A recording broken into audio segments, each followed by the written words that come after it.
इसलिए मैं आपसे कहता हूं कि अगर आप मन के चक्कर में पड़े हो तो आप मारे जाओगे। आप जो भी सोचते हो वो सब आपको मिलेगा। भगवान बुद्ध की, पता है भगवान बुद्ध को इस देश से क्यों भगाया गया? उसका एक छोटे से शहर गोंडा का रहने वाला, मेरे बाप डाकखाने में बाबू। मेरे पिता ने कभी सोचा होगा जब मैं दिल्ली आया था, तो मेरे पिता ने कभी सोचा होगा कि मेरा लड़का दिल्ली से चुनाव लड़ेगा? 47,000 वोट पहली अटेम्प्ट में, वो भी तब जब पार्टी की स्थिति बहुत खराब। अब जो चेतना को सारे काम करते हुए देखने लगा, उसने अपने नाम के आगे दास लगा लिया कि अहंकार ना पैदा हो। तुलसीदास, सूरदास, कबीरदास, रविदास, आप जो भी सोचते हो वो सब आपको मिलेगा। भगवान बुद्ध की, पता है भगवान बुद्ध को इस देश से क्यों भगाया गया? उसका एक रीजन था। अब जैसे मैं पढ़ाई में मैंने एक बात पकड़ ली, समझ का विकास करो, तो मैं सिखाता हूं लोगों को। आज ललन टॉप की शूटिंग चल रही थी, 5 लड़के जो पिछले 4 साल से तैयारी कर रहे हैं, छोटे छोटे सवालों का जवाब नहीं दे पा रहे। छोटे छोटे सवालों का जवाब नहीं दे पा रहे।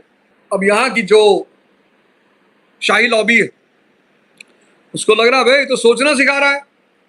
इस देश में जिसने भी जनता को जागृत करने का प्रयास किया, इस देश की शाही लॉबी उसके पीछे पड़ गई। और मजेदार बात यह है कि आप ही हंसते हो उस आदमी के ऊपर। मेरा मॉडर्न इंडिया का एक कोर्स है, अगर उस कोर्स को कोई भी आदमी कर ले जो आईएएस की तैयारी करना चाहता है, बहुत सारे टीचर उसी कोर्स को करके पढ़ा रहे हैं, अनगिनत टीचर, अनगिनत। एक दोनों तो आगे कबूल किया, बहुत सारे टीचर उस कोर्स को करके पढ़ा रहे हैं। अब भाई नए नए लड़के आ रहे हैं तो मानी सी बात है, कहीं ना कहीं से तो पढ़ेंगे, कहीं ना कहीं से तो अप्रोच लेंगे। पहला स्टेप मन को समझना है, मन को देखना है। दूसरा मन को समझना है। तीसरा मन को जीतना है। और चौथा सेवा करना है। ऐसे बहुत सारे लोग हैं जिनको डॉक्टर ने कहा है कि भाई वॉक करो, नहीं तो शुगर तुम्हारी सिर्फ दवा से ठीक नहीं होगी। ये बात एकदम सही है। उनको पता है वॉक करना चाहिए, एक्सरसाइज करना चाहिए, प्राणायाम करना चाहिए। अच्छा मजेदार बात है, जिसको टाइम नहीं मिल रहा है उसकी बात अलग है। जो 4 घंटे बैठ के ताश खेल रहे हैं उनको क्या कहा जाए?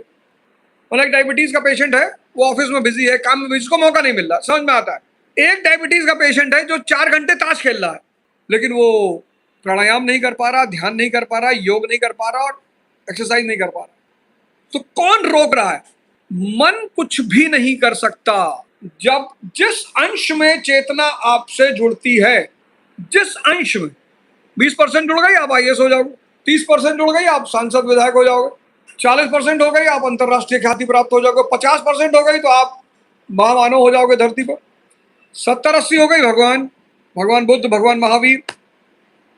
मैं कहता हूं ना, आप तर्क देखो, जिसका भी मन दृष्टा हो गया, मतलब जो चेतना को सारे काम करते हुए देखने लगा, उसने अपने नाम के आगे दास लगा लिया कि अहंकार ना पैदा हो। तुलसीदास, सूरदास, कबीरदास, रविदास, ये भारत की परंपरा है। इसलिए मैं आपसे कहता हूं कि अगर आप मन के चक्कर में पड़े हो तो आप मारे जाओगे।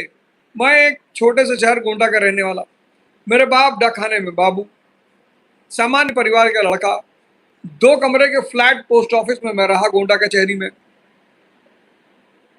वहां से मैं इलाहाबाद आया, इलाहाबाद से मैं दिल्ली आया, और दिल्ली आया, तैयारी किया, प्रिपरेशन किया, फिर पढ़ाने लगा, फिर आईएएस के स्टूडेंट को पढ़ाने लगा, फिर भारत के जो श्रेष्ठतम इंस्टीट्यूट है वहां पढ़ाए 10-10 साल। जो भारत का आईएएस का नंबर 1 इंस्टीट्यूट है, वहां मैंने 10 साल पढ़ाया। आज ही मुझे एक लड़की मिली, ललन टॉप में शूटिंग चल रही थी, तो वहां मुझे एक लड़की मिली, शिवानी। अरे बोली सर मैं 2017-18 के बैच में थी। फिर अपने शर्तों पे टिकट लिया। मेरे पिता ने कभी सोचा होगा जब मैं दिल्ली आया था, तो मेरे पिता ने कभी सोचा होगा कि मेरा लड़का दिल्ली से चुनाव लड़ेगा? 47,000 वोट पहली अटेम्प्ट में, वो भी तब जब पार्टी की स्थिति बहुत खराब थी। टिकट मांगने किसी से नहीं गए, टिकट प्रेम में दिया गया। तो ये सब ताकत किसकी है?